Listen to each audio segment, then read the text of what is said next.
I remember when I worked at Nebraska Furniture Mart and how all the girls there who were around my age were like darker skinned. They weren't dark skinned, but they were darker. And how I would try to relate to them and everything. And like, I remember this one instance where we were talking about natural hair and everything, but I had like micro braids at the time. So I was natural, but I was in a protective hairstyle, and they were talking about how they had the big chop and how long we had been natural. And I just said, like, oh, I didn't have the big chop. I just let my hair grow, like, naturally and just outgrew my perm and just cut my ends and didn't do the big chop ceremoniously. And I remember them, like, just ignoring what I said and just continuing on with each other and feeling like, I don't know, like an outcast. And I remember I didn't know what to like do, and I didn't want to I didn't want to be like the whiny light-skinned girl who's like, "Oh, they didn't like me because I didn't go through the same thing as them," or like because my hair was also not like 4C hair. My hair's not 4C. It's a little looser and everything. I didn't want to be seen like, oh, the light skinned girl wants to be included in like our oppression and stuff. And we're all black kind of thing. And I remember just struggling with that. And I remember I talked to my grandma about it. And my grandmother grew up really in a colorist way, I think. But she doesn't really talk about it like that. But I remember her saying, well, you don't want to be their friends anyway because they're hood rats and stuff. And I remember being like, I don't think that's right. Just wanting to be accepted, I guess, no matter if I'm lighter or if I was darker. I just remember wanting to be accepted by my like peers of color, my black peers specifically, even though there's that color barrier.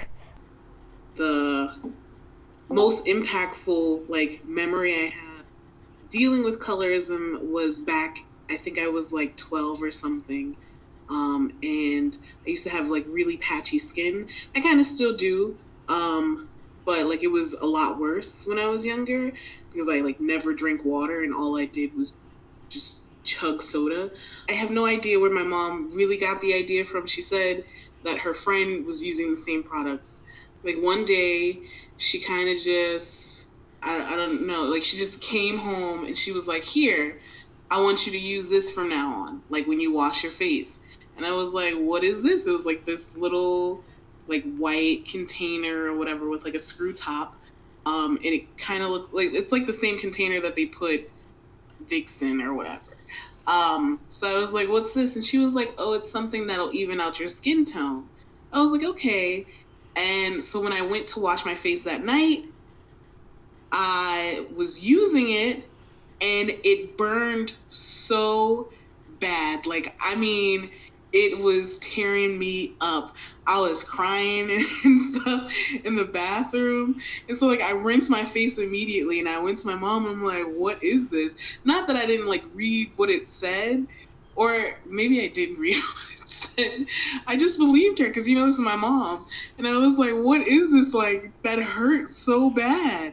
And she was like, oh, it's supposed to tingle. Don't keep it on your face too long, but, like, you know, let it sit there for a few, like, for maybe like 30 seconds and then rinse it off. And I was like, okay. I remember like going to my sister's house sometime after that. I was sitting there talking to my sister. We're like laughing about something. And I was like, do you know that mommy tried to give me vitiligo? And she was like, what? What are you talking about? And I was like, yeah, like she tried to give me vitiligo. And she was like, you can't, that's a genetic thing. Like, you can't give that to another person. I was like, she was trying to make me use this cream that Michael Jackson used, and he got vitiligo from using the cream. And my sister is like, what? What? Like, what are you talking about? So I like explained to her the whole thing, and she was like, she was making you use skin bleach. And I was like, yeah, like she wanted me to have vitiligo, and she kept saying that was gonna smooth out my skin tone, and that was gonna tone things down. My sister didn't even stop to tell me what it was. She just like got on the phone and started screaming at my mom. She's like, they're arguing. My mom's like, that's my daughter. I can do whatever I want. And my sister's like, what is wrong with you? Like, why would you do this to her? A little later after that, after they had had their screaming match on the phone, my sister like sat me down and explained why people use bleaching creams to lighten their skin. It was really intense. You know, like this is my mom, and I was like horrified to learn like that it felt like she didn't like me for who I was, you know, like I'm your daughter and you should, or I'm your something at this point, but like I'm your child and you should like love me regardless, right? You should not want me to like mutilate myself to fit whatever your ideal child would be. It was just a lot for me. And then also around that same time, my mom like tried to convince me to start wearing contacts, colored contacts. I still couldn't see. She was like, you know, put some colored contacts in there, wear your glasses. And it was like, okay, all right, sure. But I didn't do that either. So it was just like, I don't know, you know, why change me? Why? I mean, I know why, but I know why now. At the time, I was like, oh my God, she hates me. And so that really kind of stuck with me for a really long time. So, and I still remember like feeling really, really bad about who I was and how I looked. And like, you know, just, ugh, you know, I thought I was like the ugliest duckling in the world.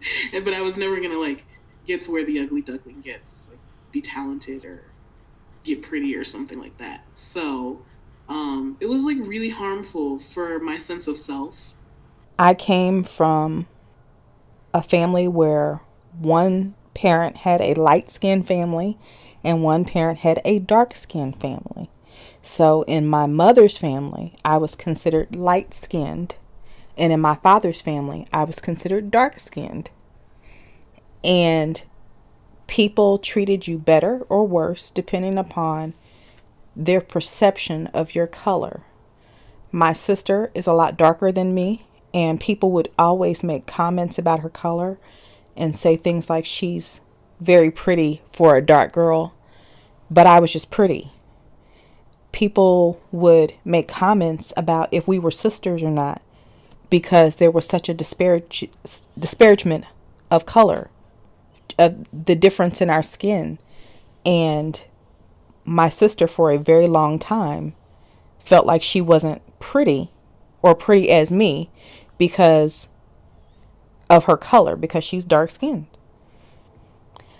I remember feeling sad because my cousin Rhonda, she's a lot lighter than me, and most of our family is really, really light. And some of our cousins from different branches of the family would embrace her more simply because she was lighter, and they weren't quite sure how to treat me because they weren't sure that I was a family member because I was too dark compared to everybody else. I was the darkest girl. I had the longest hair, but I was still the darkest girl. And I think in a lot of ways that colored how I saw myself for a long time. Like I had to be a certain pretty or a certain color, or my hair had to look a certain way so I could fit in with my family.